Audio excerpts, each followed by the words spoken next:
এখন আমি গেলাম হচ্ছে যে বাজারে, বাজার দিয়ে এইসবে আসলাম। আর বাজারে গেছিলাম আমি শুধু একটা হাফ প্যান্ট কিনতে, বাট একটা জায়গায় তিনটে কিনে নিয়ে চলে এসেছি। পছন্দ হয়েছে বাট ভাই কিনে নিয়ে চলে এসেছি।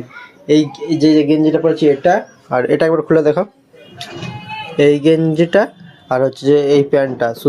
শুধু গিয়েছিলাম এই প্যান্টটা কিনতে, বাট একসাথে একটা দুটো আর এটা তিনটে। আর রুমে আসতে না আসতে পরে আমাকে একটা সারপ্রাইজ দিয়েছে।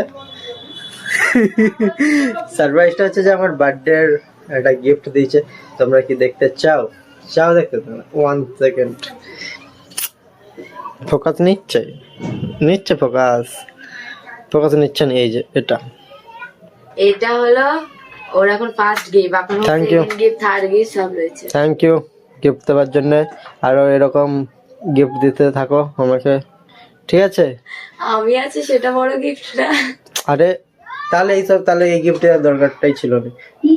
এটা হলো দেখো আমার কথা বলি, মানে আমি মানে তোমার তখন দেওয়া কিছু হয়নি, শুধু পার্টিটাও তুমি দিয়েছিলে, তো আমি তো দেইনি। পার্টি দিয়েছি, যেটা দেওয়ার আমাদের যাবতীয় সেটুকুনি দিয়েছিলাম। আর তুমি পার্টি দিয়েছো, তো তোমাকে গিফট দেওয়া হয়নি, তাই গিফট দিলাম এটা। এখনো মানে এটা শুরুয়াত, এখনো অব্দি বাকি আছে। Thank you. আর কেমন হয়েছে গিফটটা অবশ্যই কমেন্ট করে জানাবেন। আমি যদি বেসিক্যালি এইসব আমি কিছুই পড়িনি, এই প্রথম এই যে এটা পড়ে আছি, এটাও হচ্ছে যে ওর।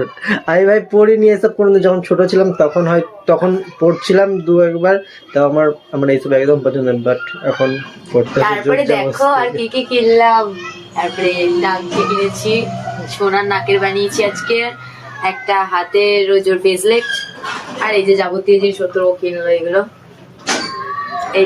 ঠিক আছে, ওসব কথা বাদ দাও। প্রত্যেক বছর তাহলে এবারে প্রত্যেক মাসে জন্মদিন করবো, যাতে আরো গিফট পাওয়া যায়। তো দেখা হচ্ছে নেক্সট ভিডিওতে। আর এটা কেমন হয়েছে অবশ্যই কমেন্ট করে জানিও, ঠিক আছে? জ্বলবে না বস, জ্বলবে না, জ্বলা যাবে না, কিন্তু জ্বলবে, কিন্তু ফুলবে না একদম, ঠিক আছে? বুঝতে পারছো? তুমি কিছু বলবে? আমি এটাই বলতে, যে জ্বলছে তার জ্বলার এখন উচিত, আমি